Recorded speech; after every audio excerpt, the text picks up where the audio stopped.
Silicon Steve Valley, Vladi Dottie, we are here and we are high spots and cheap pops, talking the very best of professional wrestling in the world today. Should The Rock sit at the head of the table? So last night, speculation, in fact, Vladi Dottie, you text me sometime in the afternoon saying The Rock's about 40 miles from San Diego.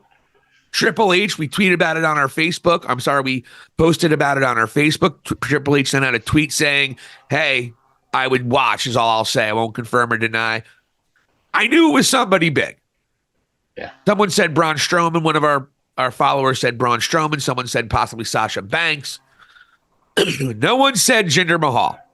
And Jinder Mahal comes out and Vladi, you made a great point. You text me. He's like, that's something Vince McMahon would have done, but no one else would have came out. I just would Jinder Mahal. Exactly. That was at the end of the segment. Told you it was a former champion. Ha ha. Idiots, stupid marks. I hate you all. Contempt for the audience, Vince. Right. But no. Just as Jinder Mahal might be going in a pretty interesting place with his character. We'll see what happens. But as he's doing it, running down America, future president of the United States, The Rock hits this scene. If you smell what The Rock's cooking, he comes down, cuts a promo, has the crowd in unison do a double chant, a call and response between the hard camera and the other camera. AEW tried that, and it sounded like this. Day one. Crickets. Day one. Crickets. For some reason, the hard camera didn't. You actually heard crickets chirping. I'm just joking, AEW sycophants. Don't worry. Put your titties back in. Okay? And calm them down. Calm the tits down. Okay? Exactly. Love AEW. We'll get into that in our MJF video.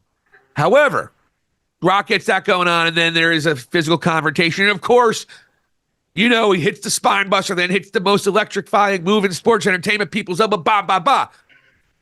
And I almost thought that was going to be the end of the segment. He was going to pick it up and say, if you smell what The Rock is cooking at the most. And you know what? Vladi Dottie, he walked over to the mic, and it wasn't a lot. But when you first hear it, you didn't know where he was going with it. The booth. Wait a minute. And then because he paused, and I'm like, the booth, he's gonna sit at the table. Oh, I want him to say it. He's like, well, should The Rock sit at the bar? And then the crowd's like, The Rock likes the bar too. Yeah. Or should The Rock sit at the head? And I popped when he said that. Now we're getting it. We know it.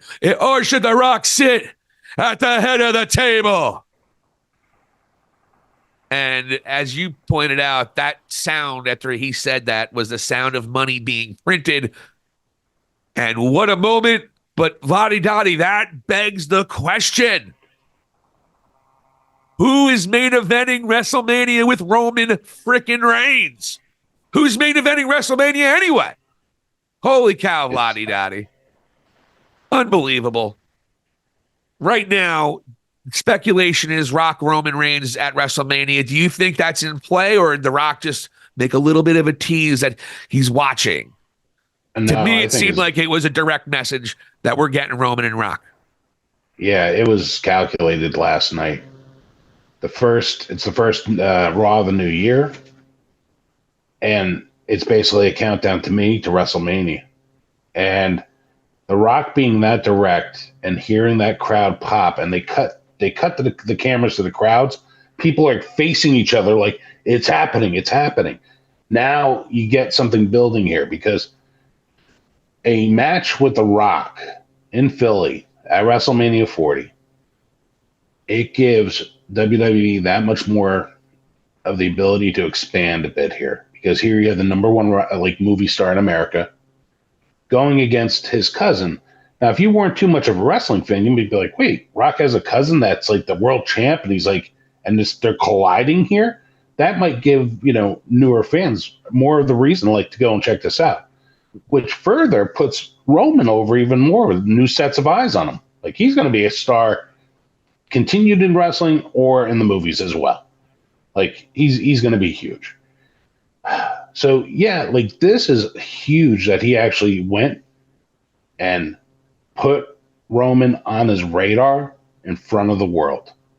And we've all been wanting it. And God, Triple H is giving it to us. Can you imagine that? And it just, like, this is a real powder keg moment to, like, really set wrestling on fire again. This is an event now. And listen, I'm going to be forward with you. I don't think it's going to be a long match by any means. I think Rock, while in great shape, like, I think there's something to be said about being in ring shape, and that might be a bit difficult to capture a bit. But the style of match that Roman tends to have, which is a little bit more of a brawling type, that is definitely more conducive for, like, The Rock looking better. You know, especially just talking ring rust. You know, no disrespect to him by any means and all that, but it is WrestleMania, main event material. And the story being built to this match has all sorts of possibilities. Even The Rock's daughter, it could be involved in this. This is how deep this could get. They're putting her more and more on camera on NXT, by the way. So this, why wouldn't you? Nia Jax, huge win against Becky Lynch on that same Raw. And actually, a pretty good match. I thought it was one of the better women's matches I've seen in a while, I got to say. And then you just have Roman, you know, just the aura now. He doesn't need, like, when he wrestles, it's an event, like, itself as well. So now you have these two, like, legends colliding, family, you know, basically family, if you will, blood brothers, blood relatives, but it means something. And The Rock proclaiming that he's the head of the table, that's some deep stuff there, man. This is, like, really good storytelling now. It actually reinvigorates the bloodline storyline in itself. It had to go here. And it's great that it did. Oh my God, absolutely. It's to a point. This is the funny thing, Vladi. It's to the point with WWE is every pay-per-view since Triple H took over really has been the most watched. This was the most watched Survivor Series. Prior to the year before that, it was the most watched Survivor Series. They keep on shattering records and records and records, and they're growing the business now at a spot where I feel like they've made a lot of, obviously from a production standpoint, it's top of the league, always has been, even under Vince McMahon. But now that you see Triple H, who has, I believe, much better intentions, he's got a better view of what makes a good professional wrestling show than Vince did, particularly his last 10 years. Triple H is the guy, and he's changed everything. He's changed the culture. Nick Khan, they've changed the culture of WWE. They're having fun. When people get on camera, they're having fun for the most part. And damn it, he's getting rid of people who aren't working. Austin Theory's no longer a top heel because he didn't deserve it. He wasn't good enough yet. Ronda Rousey was let go like it was nothing. Bye. Go wrestle in Ring of Honor. Good job. Baron Corbin's on NXT. And if Baron Corbin wasn't such a professional and a good guy, he probably would have been released. They like him personally. He's a good dude by all accounts. Yeah. But he doesn't get the fire going. Triple H continues to push. Is the show perfect? No. But he continues to push boundaries to get things better and better and better as they go along. You have, and look, it is the pop music vibe of pro wrestling. But now that you add The Rock to that megastar, WWE is the cool thing again. And the business tends to be making a lot more money by and large when WWE is cool, and they're cool again. And The Rock coming back here, look, Roman Reigns was already a household name with a lot of faces, but he didn't make that crossover jump that we saw with John Cena, or we saw with The Rock. One of the reasons being he's been a heel the whole time, which I think is a little bit of a problem with that. But you're exactly right. But more importantly, it's going to get more and more and more buzz about WWE. And that's not even, this is going to be a show that where you might see CM Punk for Seth Rollins.